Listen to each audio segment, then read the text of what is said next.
গোধূলিতে লালচে হয়ে বিকেল ডাকে আয়, ধীরে ধীরে সূর্য ডুবে মেঘের দরজায়। প্রিয় দর্শক শ্রোতা, গোধূলি বেলার এই সুন্দর বিকেলে শ্রীমঙ্গলের চায়ের রাজ্যে আপনাদেরকে স্বাগত জানাচ্ছি।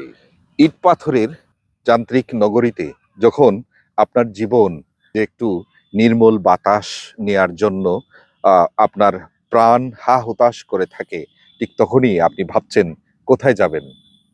চলে আসুন সিলেটে, আমাদের সিলেটে, প্রিয় সিলেটে। সিলেটে কি নেই? আছে এই সবুজ চা বাগান, সিলেটে আছে জাফলং, সিলেটে আছে লালাখাল, সিলেটে আছে মাধবকুণ্ড, হাওর, খাল, বিল, পাহাড়, সবুজ প্রকৃতি। মহান আল্লাহ তাআলা আমাদের প্রিয় সিলেটকে প্রকৃতির অপার সম্ভার দিয়ে, অপার ভান্ডার দিয়ে সাজিয়েছেন। তাই আর ভাবাভাবির কি আছে? চলে আসুন সিলেটে একটু নির্মল বাতাস নেয়ার জন্য এবং সতেজ করুন আপনার প্রাণ। সতেজতার পরে আপনার যে কর্মজীবনে প্রাণচাঞ্চলতা আবার ফিরে আসবে ইনশাআল্লাহ।